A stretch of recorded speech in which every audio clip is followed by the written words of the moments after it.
Hey friends, welcome to Andy's Audio Crap, where we talk about audio gear and all of its goodness. Today's goodness happens to be a semi-vintage Onkyo Integra. It's one of the first Integras. It's pretty cool. And then you've got this Marantz here, which is a Marantz. It's pretty cool. All right, we're going to talk about these pretty cool stereo receivers. Let's just roll into it.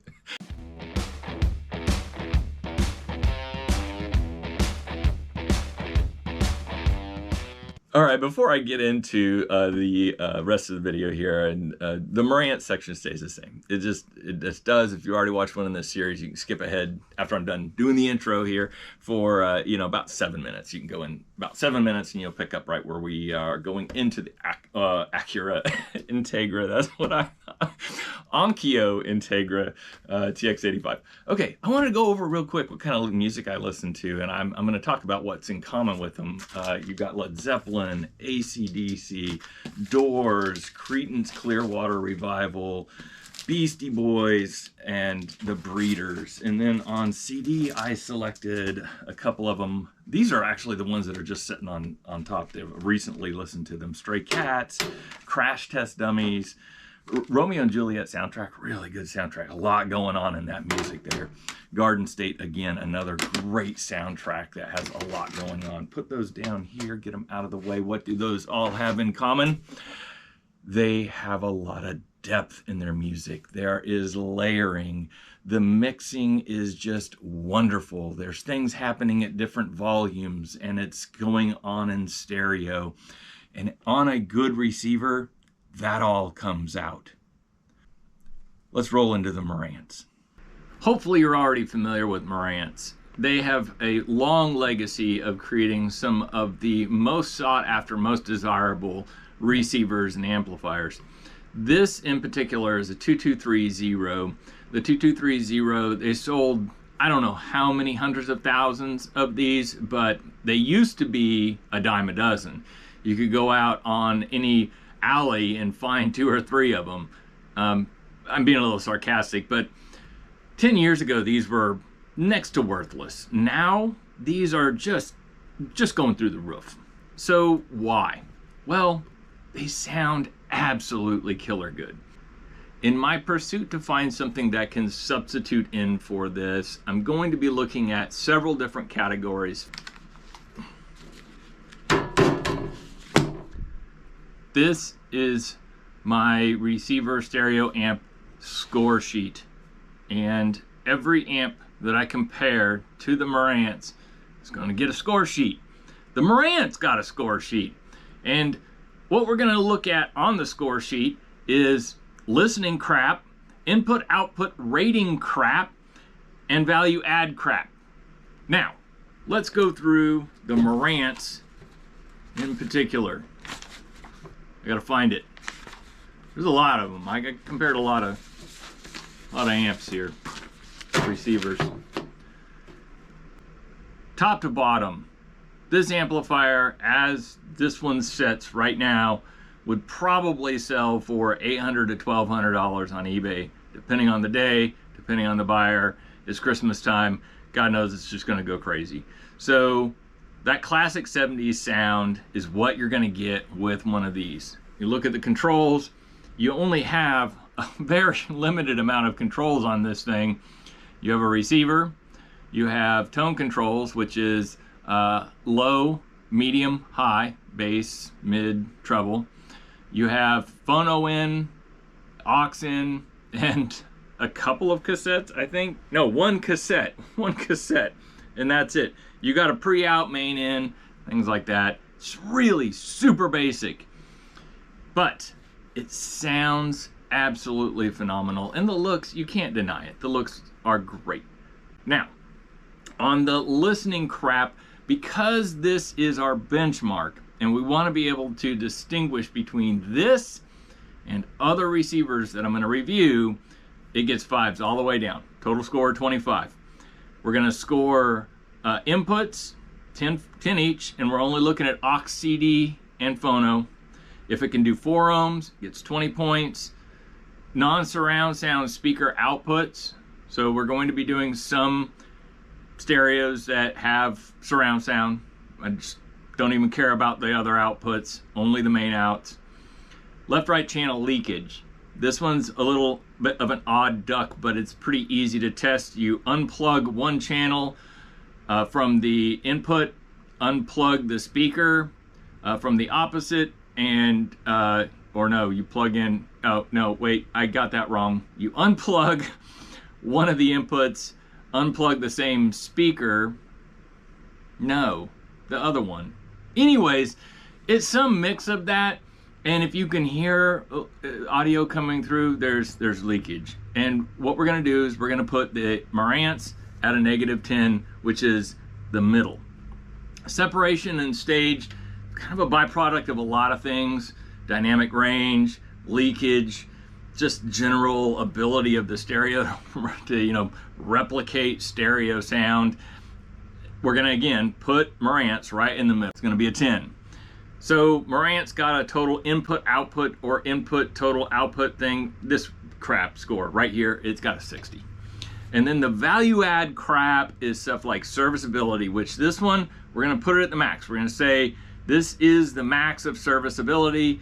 Everything from there on out is just going downhill, right? If you can match the serviceability of this, actually, you know, I'm just gonna use my own experience here. This thing is ridiculously serviceable. Build quality, we're gonna put this right in the middle. We're gonna say this is middle tier, and you're gonna see on some of these amps that they just went to the hilt to outdo themselves on things that you'll never ever see unless you're working on them. And then value, price. Now, the Marantz is gonna be lower on this scale, right? It's very expensive for what it is, for how many watts you're getting, and well, you'll see as you watch these videos, you'll see. The faceplate option and just general attractiveness. Marantz, I put it at a 40 on both. There are better ones out there, and I'm looking at one of them right now. Hopefully you subscribe, because this is gonna be a series. I don't know how long it's gonna go on. I just keep finding stuff and buying it to review against the Marantz. That intro was a little bit longer than usual because I wanted to expand on why this Marantz is starting to get its ass kicked. The Marantz is getting its butt kicked because it sounds like a foghorn most of the time. It blends sounds, it blends channel leakage. It just has nothing really going for it when you get to this level. When you A and B one of these, now I'm gonna piss some people off here, and I'm really sorry about that, but if you go grab one of these and you A/B it against your Marantz and you close your eyes so you're not listening with your eyes, this is pretty, you're gonna find out that this thing whips up on the Marantz all day long. I've had 2 of these now. I sold the first one, immediately regretted it, and then I found this one for like 50 bucks, and I was like, holy hell yes, I'm getting another one. Why? Let's look at the sheet. The comments I put down here is, this is how Metallica should sound. F yeah, killer darn good. And that's true. This thing on Mama Said and Inner Sandman sounded like nothing else. It punches with clarity. This thing, the Marantz, punches with a blur that is just, I don't know. It sounds like a shotgun going off with an echo through the field. You know, it's just not the done. It is a, that's the way the Marantz sounds compared to the Integra. And awesome sauce. If look at it, it's pretty, it's great. I love it. I do. I keep it. I'm not gonna keep it much longer though. The more of these videos I do and the more listening I do to these receivers, the more I'm realizing that the Marantz thing is a nostalgia thing. It really is. Let's dig through some more of the music here. Rocket Man, Take 5, and Guitars and Cadillacs, all clearly and distinctly better, much better presented, more depth to them. they immerse you in, they bring you in, and you're just like, I'm part of that music, I'm part of that experience, and it's all around me, and it sounds great. The Marantz doesn't do that. And yes, I have a 2230 here, I have a 2270 over there, and I have a 2252 in the other room. They all sound the same. They're vintage. They have a I don't know, a fogginess to them, a blur to them. You can call it distortion, whatever you want. It doesn't sound good after you've listened to so many receivers in your environment, on your system, on your speakers. Just go buy some of these that you've seen in these videos and listen to them, and you're gonna say, yeah, they don't look good. They don't. That's fine, but they sound absolutely killer good. Okay, enough with my rant here. Let's go to the inputs, outputs, and rating crap and the value crap. This thing knocked it out of the park on the inputs, outputs crap because it has 3 inputs. It can do 4 ohm. The leakage is there. I mean, it's not as bad as the Marantz, but the leakage is there. And somebody put in one of the comments, that's just because, you know, as they age, they do that. I'm not necessarily sure I buy that because some of the newest ones that I've listened to, they have leakage as well. So the separation and stage in this one isn't nearly as good as like the Denons, but it does have really good separation and stage. As far as like the serviceability, you would be surprised how serviceable one of these is. The reason it got dinged on the serviceability is because the front plate, you can't find them. And here on the Marantz, you can find parts all day long for like the cosmetics. Cosmetics on this one, not so much. Good luck ever finding a side panel for one of these, right? As far as the color and the presentation, it does not have silver, but it is distinctly different. It is distinctly 90s. It has this light up panel here that's actually pretty cool looking, in my opinion. Excuse me, I had a one of those. All right. It does look visually, it's attractive. Now I've had this one out on my front stereo console for a while now, and I pulled it down because I found something just a little bit better that I liked a little bit more. It hasn't been reviewed yet, so stay tuned for that. Okay, that's about it. As far as like, okay, if I had $800, right? So like I'm looking at a Marantz. So I've already realized that if I'm gonna buy a used one without maintenance, I'm probably gonna pay $400, right? Roughly. Now, if I find a used one, well, they're all used, never mind. If I find one that has been maintenance, it's probably gonna be about $800, right? Give or take 100. If I want one in premium condition that has been maintenance, I'm probably gonna be upwards of $1,000.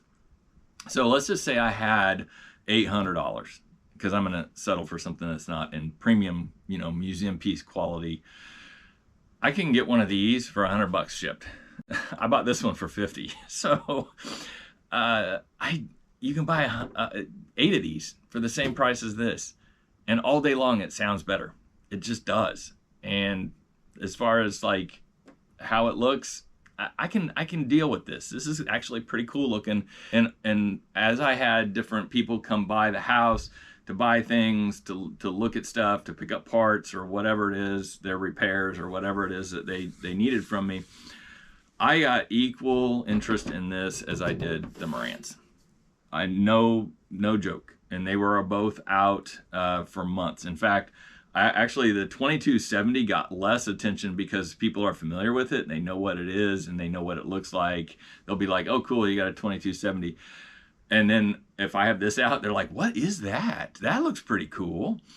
And that's just the way it is. Now, why don't you see these at your local vintage shop? Because there's no money to be made on them. None. You can't make money selling something for $100. You can make money picking one of these up for $200-300, recapping it and selling it for $1,000. Oh man, already getting the texts. The wife says, be quiet. It's pretty early. It's pretty early in the morning. Okay, well, I'm give them both a listen here, see if you can tell a difference. Thanks for watching. Have a good day. Oh, like and subscribe. All right. let's roll into it.